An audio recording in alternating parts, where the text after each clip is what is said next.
Pega a sua Bíblia, abra comigo a sua Bíblia em 1 Coríntios 12. 1 Coríntios 12, versículo 18, 19 e 20. Eu quero dar hoje sequência, e aí vem a redundância, né? Eu quero dar sequência a uma sequência de palavras que eu tenho ministrado aqui, relacionadas ao propósito. Eu acho que dos 4, 5 cultos anteriores eu tenho falado muito sobre propósito, tenho falado muito sobre uma vida de propósito, e eu quero seguir hoje nisso, mas um pouquinho mais em um assunto um pouco diferente do que nós temos caminhado aqui. Antes de nós lermos, põe a mão no seu peito, feche seus olhos. Pai, graças te damos, porque o Senhor é bom, a tua bondade e fidelidade dura para sempre. Abre os nossos olhos, abre os nossos ouvidos, abre o nosso coração, Jesus, para que a tua palavra entre e a tua palavra gere bons e grandes frutos em nós e através de nós. Essa noite nós te pedimos, fala conosco aquilo que nós precisamos ouvir, não o que queremos.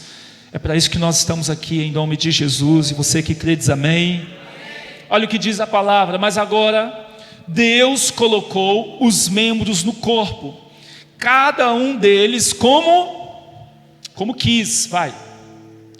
E se todos fossem um só membro, onde estaria o corpo? Fala comigo assim: reino de Deus é o reino, olha para o seu irmão e fala assim, da individualidade de propósito. Eu quero falar um pouquinho sobre isso hoje, e nós vamos ler algumas outras referências. Eu quero começar dizendo que nós estamos aqui, e que assim como o apóstolo Paulo diz nesse texto, quando ele escreve essa carta à igreja em Corinto, Paulo está dizendo, ele está se referindo às pessoas, como se as pessoas, né, a igreja fosse um corpo. Eu já citei essa expressão aqui nos últimos cultos, né? E ali Paulo então faz uma certa analogia, dizendo que cada um de nós somos uma parte importante do corpo de Cristo. Cada um de nós aqui dentro hoje, nós temos uma função específica, nós temos um chamado específico, um propósito específico, mas todo propósito e chamado em prol do reino de Deus. Quero ver um amém, gente. Então esse é o primeiro ponto. O reino de Deus é um reino onde o indivíduo é importante. O indivíduo não é uma coisa qualquer que quando sai nós podemos substituir. Não é uma peça de carro que quando está ruim a gente troca e joga fora. Por muitas vezes eu ouvi coisas desse tipo, né? Se você não quer, Deus vai colocar outro no seu lugar, Deus vai fazer. E claro, existe muita verdade, o propósito de Deus se cumpre com ou sem cada um de nós. Mas fato é que existem propósitos, existem desígnios de Deus, existem missões que Deus separou para cada um de nós de maneira individual. Essa é a primeira colocação que eu quero que você entenda hoje. Olha para o seu irmão e fala: você não é descartável. Fala para ele: você não é uma peça que dá para trocar. Agora, nós vamos em Êxodo no capítulo 4, no versículo 10. Êxodo no capítulo 4, no versículo 10. Nós vamos até o versículo 14. Eu estou usando aqui a ACF hoje, tá? Êxodo 4, versículo 10, 11, 12, 13 e 14. Então, o reino de Deus é um reino onde nós, enquanto indivíduos, nós somos importantes. Mas olha esse texto. Então disse Moisés ao Senhor: ah, meu Senhor, eu não sou homem eloquente, nem de ontem, nem de anteontem, nem ainda desde que tens falado ao teu servo, porque sou pesado de boca e pesado de língua. Vai. E disse-lhe o Senhor: quem fez a boca do homem? Ou quem fez o mudo? Ou o surdo? Ou o que vê? Ou o cego? Não sou eu o Senhor? Olha para o seu irmão e fala: que forte isso, meu irmão. Nós vemos aqui uma conversa íntima entre Moisés e o próprio Deus. O Senhor chama Moisés para uma missão nada fácil.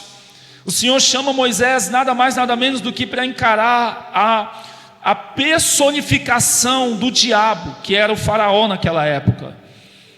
O chamado de Deus para Moisés é: vá até a personificação do diabo, que é Faraó. Pensa em alguém perverso, é esse Faraó.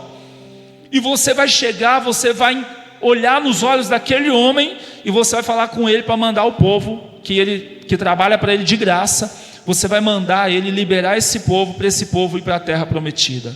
Missão impossível. Isso é uma missão impossível. Aos olhos naturais, o que Deus pediu para Moisés é completamente absurdo. É completamente impensável a um homem que não tem poder nenhum, poder bélico nenhum. Moisés não tinha poder nenhum. Esse homem vai de encontro a Faraó e ele insiste com Faraó, dizendo: Faraó, deixa o povo de Israel ir para a terra prometida. E nesse diálogo, quando Moisés recebe essa missão de Deus, Moisés faz algo que muitas vezes eu e você fazemos. Moisés recebe uma missão e devolve uma desculpa. Quantos de nós aqui já não recebemos uma missão de Deus, e quando a missão de Deus veio, nós respondemos à missão de Deus com uma desculpa? Ah, mas eu não posso. Ah, mas eu não sei falar. Ah, mas eu sou tão jovem. Ou então: ah, mas eu sou tão velho. Ah, mas eu não tenho destreza na minha língua. Ah, mas eu não tenho eloquência. Como Moisés, deixa o versículo para a gente. Como Moisés está oferecendo para o Senhor desculpas. E aí o Senhor faz uma pergunta para Moisés. Ele diz: quem foi que criou o mudo? Ou quem foi que criou quem fala? Quem criou o cego? E quem foi que criou aquele que pode enxergar? Não fui eu?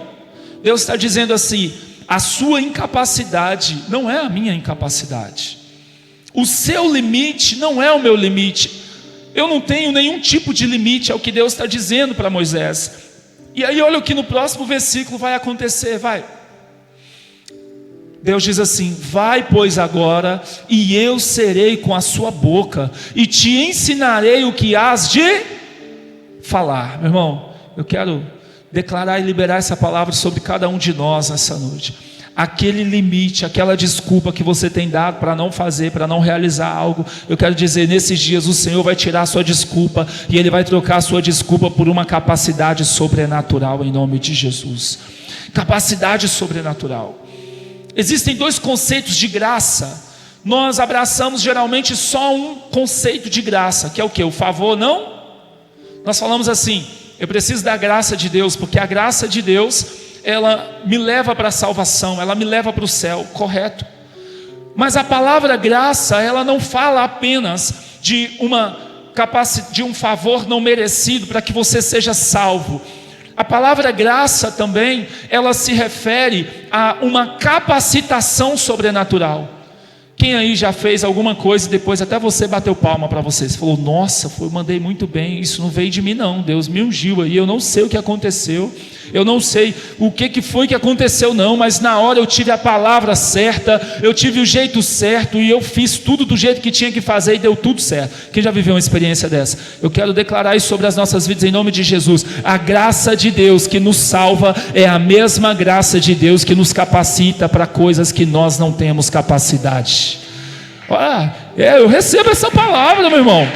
Eu recebo essa palavra, capacidade que eu não tenho. Deixa o versículo, gente, por favor. Capacidade que eu não tenho essa capacidade.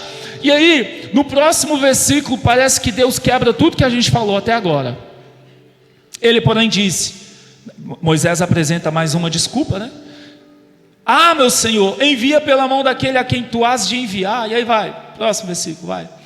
Então se acendeu a ira do Senhor contra Moisés e disse: não é Arão, o levita, teu irmão? Eu sei que ele falará muito bem, e eis que ele também sai ao teu encontro, e vendo-te se alegrará em seu coração. Você percebe que parece que Deus insiste em Moisés fazer a missão? Moisés, ele apresenta uma debilidade ao Senhor, ele fala que a sua língua era pesada. Algumas pessoas vão dizer que Moisés, ele tinha algum problema na fala, talvez fosse gago, talvez ele, não sei, mas Moisés tinha alguma dificuldade na fala. E é interessante porque aqui nós vemos que o reino de Deus, embora cada um de nós tenhamos propósitos individuais, o reino de Deus é um reino relacional também. Como assim, pastor? Estava Adão sozinho no Éden. O que Deus faz? Deus tem misericórdia de Adão, irmão. E Deus faz o quê? Faz Eva. Lembra? Nós vemos diversos momentos da Bíblia. Por exemplo, quando Jesus chama os discípulos e Ele envia os discípulos. A Bíblia diz que Jesus enviou os discípulos de dois em? Ninguém foi sozinho. Quando o Senhor separou os discípulos para enviar para a missão, a Bíblia diz que Ele os enviou de dois em dois. Então o que nós vemos aqui é que Deus se agrada, e Deus, Ele entende, e Ele quer que você entenda que o reino e o propósito que nós temos aqui na terra, muitas vezes é sim, nós vamos sim precisar de pessoas para nos auxiliar nessa missão e nesse propósito que Ele nos deu. Quero ver um amém, gente. Deus não diz assim: eu vou te curar, Moisés. Qual é o seu problema? Você não fala bem? Vem cá, vou tocar você e você vai falar a partir de agora. Não, Ele diz assim: eu vou levantar Arão para te ajudar. Arão vai servir com você. Arão vai caminhar do seu lado. Então, eu quero falar um pouco sobre isso. Muitas vezes, a provisão de Deus vem em forma de pessoas. Quantos de nós já não oramos por um milagre? Você já orou? Você não, porque eu sei que nessa igreja todo mundo é muito bem relacionado. Muito bem relacionado. Todo mundo gosta de você. Você é uma pessoa gente boa. Você é uma pessoa benquista. Você não briga com todo mundo. Fala amém aí mais forte, meu irmão. Mas quantas pessoas oram falando: Senhor, abre uma porta de emprego. E a forma com que Deus iria abrir essa porta de emprego seria com a conexão que essa pessoa deveria ter com alguém que ela vive brigando. A provisão de Deus, muitas vezes, ela vem em forma de pessoas. É o que hoje se chama no mundo do empreendedorismo de network, né? Hoje é o que mais as pessoas falam: que tem que ter network, tem que ter network, tem que ter network. O que é network? Network é conexão entre pessoas. Muitas vezes, a forma como que Deus vai nos tocar, a forma como Deus vai marcar a nossa vida, o Senhor vai prover alguma coisa na nossa vida, é através de alguém. Você já viu aquele irmão que nunca fica desempregado?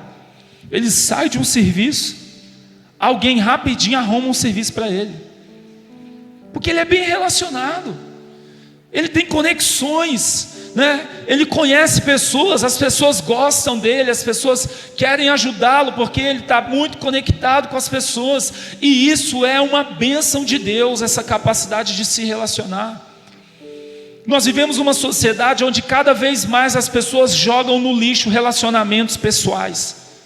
Nós ficamos cada vez mais distantes pela tecnologia, ou muitas vezes distantes nas nossas casas, com os nossos muros cada vez mais altos, os nossos ciclos de amizades virtuais cada vez maiores, e o nosso ciclo de amizade que se senta na mesa com a gente cada vez menor.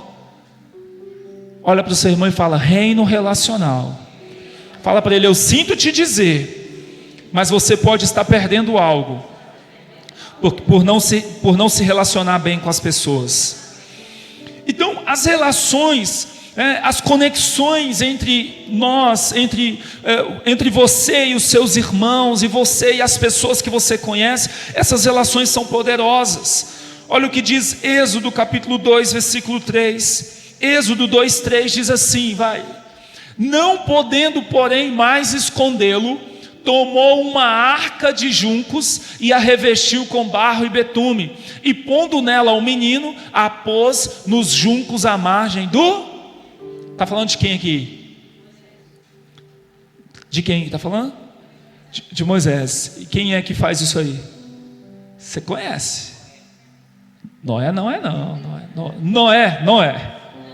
É uma piada, rápida piada, né? Alguém sabe como é que chamava... Vocês cantam a música aí, toda festa que tem a música da Joquebede lá, gente. É essa Joquebede aí, né? É essa Joquebede. Moisés foi o cara, gente, sim ou não? Sim ou não, gente? Moisés foi o cara, meu irmão. Moisés foi o cara. Pensa num homem que viveu coisa sobrenatural. Deus dá um cajado para ele, fala: joga no chão que vira serpente. Quando virar serpente você puxa, vai virar de novo um cajado. Esse homem está andando, tem um mar enorme na frente, tem uns cavaleiros de Faraó atrás. O Senhor diz: bate o cajado. Quando você bater o cajado, vai se abrir. Ele bate o cajado, o mar se... Moisés foi o cara, sim ou não? Mas se não fosse uma pessoa comum, que a gente não sabe nada dela, se não houvesse um vínculo ali, ele não teria feito nada, porque ele teria morrido, porque na época que nasceu, se matava todos os machos que nasciam. Grandes propósitos, grandes chamados, só são possíveis por conexões que muitas vezes são consideradas pequenas. Não há nada mais valioso do que uma conexão com uma pessoa. Não há nada mais valioso do que você deixar a porta aberta com alguém. Tem gente que tem dificuldade de sair de ambientes, ele só sabe entrar. Todas as vezes que sai mal, sai brigado, sai chateado, sai machucando, sai machucado. E não, nós precisamos aprender que muitas vezes o livramento de Deus vem através de outras pessoas. Uma palavra que você ouve, um conselho que você ouve, uma coisa que você fica sabendo. Eu oro muito por isso. Alguém aqui tem costume de orar por conexões? Alguém aqui tem? Olha, tem uma, duas pessoas. Senhor, me dá a pessoa chave para isso. Me dá a pessoa certa para aquilo. Senhor, me dá acesso a uma pessoa. Eu preciso de tal coisa. Senhor, eu preciso construir tal coisa. Isso faz parte do pacote, do projeto, do propósito do Senhor na minha vida. E eu preciso de alguém que tenha essa forma. Eu preciso de alguém que tenha essa... Eu preciso dessa conexão. E aí eu fico testando. Acontece uma coisa, eu falo: entendi. Esse é o sinal de Deus, tá? E a conexão que eu precisava. Isso é valioso demais. Irmão, uma conexão com alguém vale mais do que dinheiro. Vale mais do que influência, vale mais do que fama, do que sucesso, quando você tem uma conexão com alguém. De que tipo? De todos os tipos. Você tem alguém que ora por você? Você tem alguém que você, quando está no meio de um propósito, de um projeto, você compartilha com ele falando: você pode orar por mim, eu estou vivendo isso nesses dias. Você poderia, por favor, me acompanhar nesse processo, eu estou gerando tal coisa. E essa pessoa fala: conta comigo, eu estou contigo. Eu falei disso aqui no profético. Lembra da cena? Jesus está na sala pregando, e aí do nada o teto começa a mexer, as pessoas desmontam o teto, e Jesus olha para o céu. Eu imagino Jesus olhando para o céu, e gente, todo mundo curioso, falando: que é isso, gente? Quem está desfazendo a casa? Quando eles pensam que não, está descendo um homem doente, um paralítico. Eles descem esse homem pelo teto, porque era impossível chegar até Jesus. Jesus, em seguida, ele cura aquele homem sai andando. Aquele homem não foi curado com as próprias pernas, ele não foi curado com a própria força, talvez ele nem quisesse sair de casa, mas aquele homem tinha conexões que o amavam e conexões que o levaram para perto de Jesus, que foram determinantes para que ele alcançasse o milagre da sua cura. Olha para o seu irmão e fala assim: conexões. Fala para ele: isso é muito valioso. Fala para ele: Moisés tinha Arão. Fala para ele: Davi tinha Jonatas. Quem mais? Noemi tinha Ruth. Fala para ele. Quem mais? Moisés, falei. Moisés tinha Arão. Quem mais? Paulo tinha Timóteo, não é? Timóteo era um braço direito de Paulo. Quem mais? Vamos lá. Quem mais na Bíblia, hein? Elias tinha quem? Elias tinha Eliseu. E Eliseu? Eliseu estava lascado. Eliseu tinha Deus, porque o Geazi lá não serviu para nada, não é? Mas isso é importante. Relações geram livramento, né? Geram livramento. O grande Moisés precisou da mulher distinta, da mulher de uma pessoa completamente inexpressiva. Ninguém sabe quem é, de onde veio, o que fez, quem foi. Ninguém prega falando dela, mas foi essa mulher que salvou a vida de Moisés, né? Gênesis 45, versículo 7. E eu fecho aqui. Gênesis 45, versículo 7. Olha o que diz a Bíblia: pelo que Deus me enviou adiante de vós, para conservar vossa sucessão na terra, e para guardar-vos em vida por um grande livramento. Quem está falando isso aqui? Quem está falando isso aqui é José, meu irmão. Quantos se lembram do tal do José? Coitado do José. O José é vendido pelos irmãos, ele se torna escravo, ele fica preso um tempo, ele é humilhado, ele passa necessidade, ele é jogado numa cela, ele é completamente uma escória da sociedade. Deus dá para ele a capacidade de revelação de sonhos, isso eleva ele se torna, de um dia para o outro não, houve um processo grande, mas ele se torna governador sobre o Egito. E aí no tempo de fome, quem aparece na frente dele? Seus irmãos. E eu acho extraordinário, já pregamos isso aqui, a forma como ele fala com os irmãos. Ele fala: gente, fica tranquilo, porque Deus me enviou adiante de vós. Ele está dizendo assim: as mãos que tentaram me matar, na verdade foram usadas por Deus para curar e para livrar vocês da morte. Vocês queriam acabar com a minha vida? Pois é através da minha vida que vocês vão ter vida. É através dessa conexão que nós temos de irmãos. E aí ele fala: se não Deus, foi Deus que me enviou para cá. E ele fala: que me tem posto por pai de Faraó e por senhor de toda a sua casa, e como regente em toda a terra do Egito. Fala comigo: conexões gera provisão. Olha para o teu irmão e fala: conexões gera livramentos. Fala para ele: você quer receber o livramento de Deus? Fala para ele: dê mais ouvido a pessoas importantes. Tem gente que ora falando: Senhor, me livra de todo o mal, amém. Aí alguém importante, autoridade sobre a vida dessa pessoa, dá um conselho e fala: que nada, eu faço o que eu quiser, ninguém manda em mim. O livramento de Deus viria através da palavra que você desprezou. O livramento de Deus viria através da mão que se estendeu para te ajudar e você não quis pegar.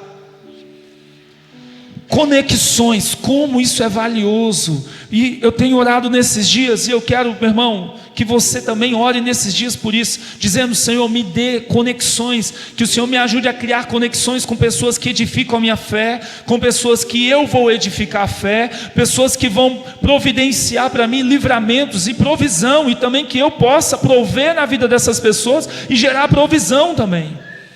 Conexões, como isso é valioso. O propósito é meu, mas durante muitos capítulos da minha história, do meu propósito, eu vou precisar de alguém. Eu vou precisar de alguém para me dar uma mão amiga, eu vou precisar de alguém para orar, eu vou precisar de alguém para abrir meus olhos, para me dar o livramento. Através dessa pessoa, Deus vai fazer um livramento. Quem pode dizer amém? Você pode se colocar sobre seus pés. Aleluias.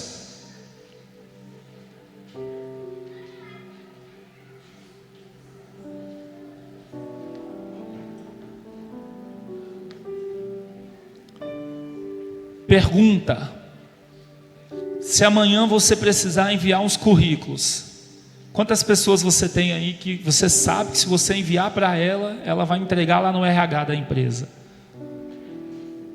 Se amanhã surgir uma oportunidade extraordinária para algo que você tem capacidade de fazer, você tem conexões que vão te colocar nessa posição. Se as coisas apertarem do seu lado, você tem alguém para pedir oração? Você tem alguém para pedir um conselho, para pedir uma direção? São conexões. Conexões. Deus livra através dos nossos relacionamentos. Deus provê através dos nossos relacionamentos. Senhor, vem com a tua provisão, Senhor. Aí a pessoa acha o quê? Que Deus vai vir, vai falar: manda o QR Code do Pix que eu pago. Às vezes nós temos umas ideias de Deus que são completamente absurdas. Senhor, provê na minha vida, eu preciso de tanta provisão para realizar tal, para comprar isso aqui que eu tanto sonho. O que você acha? Deus liga para você e fala: vou tirar no meu nome para você. Não, meu irmão. A provisão de Deus vem através de alguém que está perto de você, que confia em você, que tem relacionamento com você, que acredita na sua idoneidade, que você deixou a porta aberta com Ele, que você deixou um bom relacionamento. Não rasgue relacionamentos, porque Deus não te fez para viver sozinho. E não ache que você vai encontrar dar todas as respostas e vai fazer tudo que Deus te chamou para fazer sozinho, porque se fosse para ser assim, Eva nunca teria sido criada. Deus teria deixado Adão para sempre sozinho no Éden. O reino de Deus é um reino relacional. Amanhã tem jogo? Amanhã tem jogo de algum time grande? Time grande, você tem algum jogo amanhã? Então nós estamos todo mundo ruim, né? Mas se amanhã tiver um jogo, você tem um irmão aí para você assistir um jogo com ele? Tem? Irmão, você tem uma casa para você ir lá assistir um jogo? Né? Eu estava falando com alguém aqui outro dia na igreja. Eu estava falando, gente, eu vejo vocês, estão sempre tantos jovens aqui na igreja, eu vejo, vocês saem tão pouco. Vocês deveriam sair juntos, vocês deveriam ter relacionamento entre vocês, para ir no cinema, assistir um filme. Isso é relação, isso é conexão, isso é saudável. Sabe qual é o problema? Sabe por que tem tanta gente que morre na igreja? É porque ele chega na igreja e ele acha que agora é só ele, Jesus e mais ninguém. Ele acha que quando ele foi salvo, ele acha que já foi para o céu. Eu agora estou no céu, agora eu estou no céu. Você ainda está na terra. E Deus vai fazer muitas coisas em você e através de você, através das conexões que você cria. Relacionamentos. Quem tem um irmão aqui que você acha prazeroso estar perto dele? Aponta para ele aí agora, vai. Aponta para ele aí, fala para ele, é você, viu? Fala, é você é prazeroso estar contigo. É prazeroso fazer alguma coisa, sair, ver um futebol, assistir um filme, sei lá o quê. Mas que Deus nesses dias te desperte para isso, querido. Que Deus te desperte para isso. Deus não te fez para você ficar dentro da sua caixinha. Eu louvo a Deus, porque no ato da minha conversão, eu cresci na fé do lado de grandes homens de Deus. E eles me obrigaram a crescer. Eles me obrigaram a crescer. E eu louvo a Deus por isso, porque eu sei que eu não teria a fome que eu tenho, não teria a bagagem que eu tenho, se não fosse aquele meio que eu fui inserido pelo Senhor. Outro dia eu estava falando com alguém aqui, falando sobre isso, sobre a importância de você estar conectado com pessoas que falam a mesma língua, que querem a mesma coisa. Eu estava falando com alguém, quando eu me converti, a pastora já era líder, e o fato de estar perto dela, né? Eu falei, eu não vou deixar essa mulher botar a mão na minha cabeça. Eu não vou ser igual aqueles xoxo que a mulher lidera ele. Que a mulher, não, eu não vou ser esse banana. Com todo respeito, meu irmão, mas sacerdote da casa é o homem. Se mulher, se te ofende isso, é porque você precisa entender sua posição em Deus, e isso é valioso. Sua posição não é inferior, mas a sua posição não é ser cabeça. E eu lembro que eu tive que apressar, eu falei, eu quero comer a Bíblia, eu preciso aprender a Bíblia, senão eu vou ser o bananão.